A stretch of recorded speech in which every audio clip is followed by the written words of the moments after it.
በክልሉ በተለይም የጣት አሻራ ምርመራን በዘመናዊ መልኩ ለማስጀመር ቅድመ ዝግጅት መጠናቀቁ ታውቋል። የክልሉ ፖሊስ ኮሚሽን ምክትል ኮሚሽነርና የወንጀልና የትራፊክ አደጋ ምርመራ ዘርፍ ኃላፊ ታከለ ታደሰ የወንጀል ምርመራ ስራዎች በሁለት ዋና ዋና መንገዶች እየተከናወኑ ነው ብለዋል። ወንጀል ተፈጽሞ ሲገኝ በዋናነት ምርመራ ነው የምናጣራው። ምርመራ ስናጣራ ደግሞ አብዛኛውን ጊዜ በሁለት አይነት መልኩ ነው ምርመራ የሚጣራው። አንደኛ የታክቲክ ምርመራ ይባላል። ሁለተኛ ደግሞ ቴክኒክ ምርመራ ይባላል። ታክቲክ ምርመራ ማለት ምን ማለት ነው? ሰዎች አንድ ስለተፈጸመው ወንጀልን በሚመለከት ከተለያየ ቦታ ከወንጀሉ ስፍራ የሚመጡት ማስረጃዎችን መርማሪ ፖሊስና በየአካባቢው የሚመጡት ምስክሮች፣ ተከሳሾች ስለ አንድ ስለተፈጸመው ጉዳይ በአካል ቀርቦ ለመርማሪ ፖሊስ የሚያስረዱበት ሂደት እሱ የታክቲክ ምርመራ ይባላል። ቴክኒክ ምርመራ በሚመለከት ወንጀል ሲፈጸም ወንጀሉ ቦታ ላይ የተለያዩ አካላዊ ማስረጃዎች ይኖራሉ።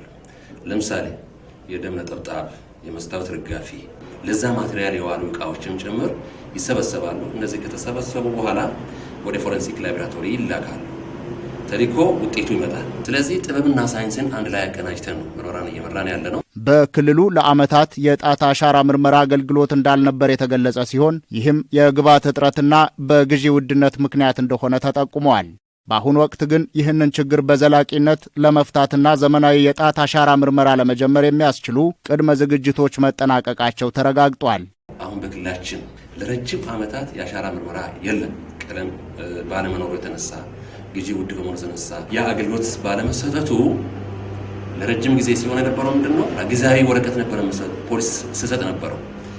አሁን ይህን ለማስቀረት የአሻራ ምርመራ በዚሁ ክልል ምርመራውን ለመጀመር ቅድመ ሁኔታ ዝግጅቱ ጨርሰናል ማለት ነው። የምርመራ ጥራትን ለማረጋገጥ የፌዴራል ፍትህ ሚኒስቴርና የፌዴራል ፖሊስ ኮሚሽን ባወረዱት መመሪያ መሰረት የክልሉ ፖሊስ ኮሚሽንና ፍትህ ቢሮ የጋራ ስምምነት ተፈራርመዋል። ይህ ስምምነት እስከ ወረዳና ዞን ድረስ የወረደ የጋራ እቅድ ያለው ሲሆን የወንጀል ጥቆማ በቀረበበት ወቅት በፍትህ ቢሮና በፖሊስ መካከል ፈጣን የመረጃ ልውውጥ በማድረግ የጋራ የምርመራ ቡድኖችን በማደራጀት ስራዎችን መስራትን አካቷል። የፌዴራል ፍትህ ሚኒስቴርና የፌዴራል ፖሊስ ኮሚሽን በጋራ ባወጡት የሁለትዮሽ ስምምነት መነሻ የክልል ፖሊስ ኮሚሽንና የክልሉ ፍትህ ቢሮ በዚሁ ዓመት ከምርመራ ጥራት ጀምሮ የነበሩ ጉዳዮችን የጋራ ስምምነት ውል በመፈራረም በክልላችን ስራዎቹን ለመስራት ውል ተፈራርመናል።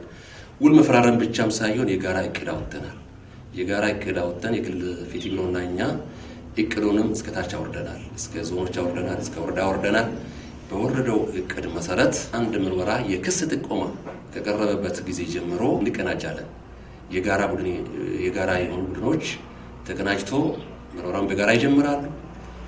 ጥቆማ ከቀረበበት ሰዓት ጀምሮ ለክልል ፍትህ ቢሮ አንድ ጥቆማ ሲቀርብ ለኔ ይደርሳል። በኋላ ደግሞ ቡድኖችን እናቋቁማለን።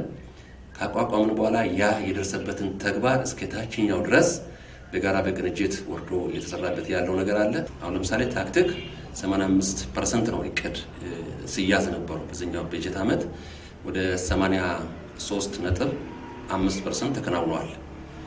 ሙስናን በሚመለከት ወደ 77% ተጣርቶ ውሳኔ አግኝቷል። ታክስና ኢኮኖሚ በሚመለከት በተመሳሳይ መልኩ 85% ታቅዶ 81.9% ተከናውኗል። ይህ አዲስ የቅንጅት አሰራር በክልሉ ያለውን የወንጀል ምርመራ ጥራትና የፍትህ አሰጣጥ ስርዓት እንዳሻሻለውም ተናግረዋል። ከዚህ በፊት ከባድ ወንጀል ፈጽሞ ከአካባቢ የተሰወሩ አካላትም ጭምር ከብሔራዊ ደህንነት ጋር ከፌዴራል ፖሊስ ጋር በመቀናጀት የተሻለ ስራዎች እየተሰሩ ያሉ መሆኑን ለመግለጽ ነው። ካምና በተለየ ሁኔታ ሁሉን በማቀናጀት ዳይሬክተርን ጭምር ባለሙያዎችም ጭምር በየዘርፉ እስከታች ወርዶ የተሻለ ለውጥ የመጣበት ዓመት ነው።